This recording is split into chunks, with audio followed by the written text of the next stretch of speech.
Thanks, Dermot. Thanks for some very clear, helpful indicators for the Assembly members in terms of what's working, what isn't, what we might be done differently. That's very helpful indeed. Okay, I'm going to cross to Tommy Gilson now. Tommy Gilson runs the Jobstown Addicted Drugs and Dependency Services, a very innovative initiative, and I know Eamon already gave a call out for your dad, but Tommy, so over to yourself in terms of at the coalface in Jobstown, Tala. Thank you very much, Chair. Good morning, members of the Assembly. My name is Tommy Gilson, and I'm the manager of the Jobstown Assistant Drug Dependency. This morning, I'm aiming to give you an idea of what its strategic partnership between the community sector and statute sector is like, how it works, but most importantly, how it benefits individuals impacted by substance use problems. In the mid-90s, I guess, the community of Jobstown and West Tala was impacted negatively by heroin use, but particularly the harms that arose from it. As Eamon said, the age profile was very, very young at the time. Teenagers as young as 15 years of age were overdosing. Sadly, there was fatalities. So community life and family life was devastated by the use of the harms from heroin in the community. A number of consultations came from that time, and it led to a committee being established.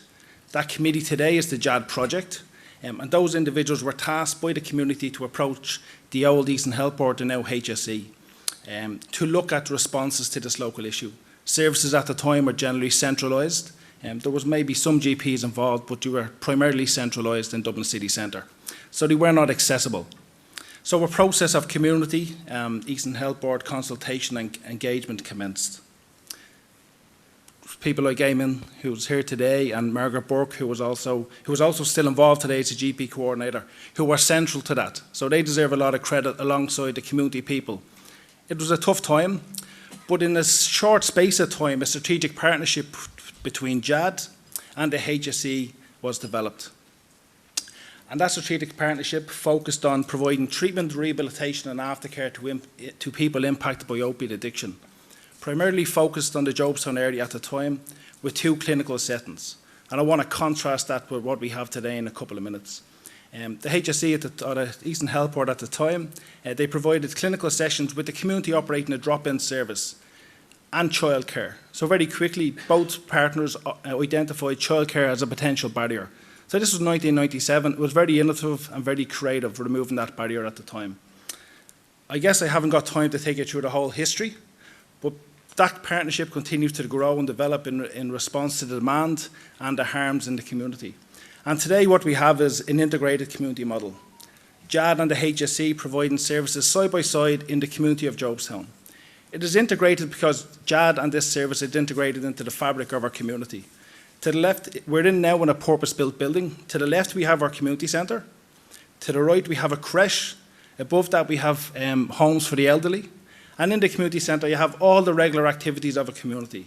And in the middle of that, you have an addiction service that is welcomed and embraced by the community. So an integrated model of care can work and does work in a community.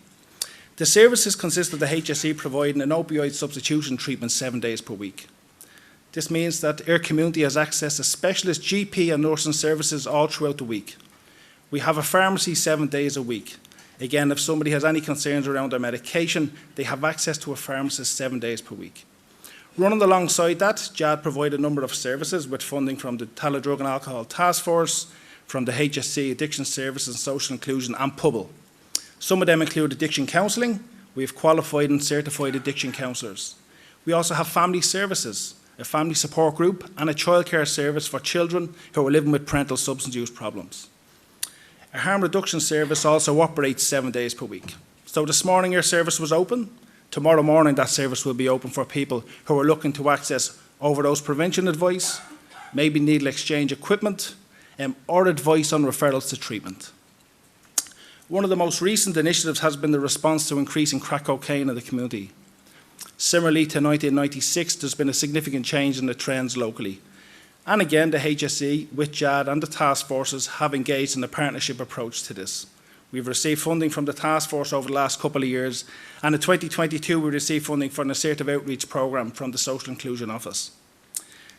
I just want to give you a real example of the benefits of a strategic partnership for individuals impacted by drug use problems. I guess some of the questions you are going to have are what works for the individuals directly impacted by substance use problems. So we have a case where their assertive outreach team engaged with 2 individuals in the community. They were reporting concurrent crack cocaine and heroin use. So we consider those individuals to be high risk.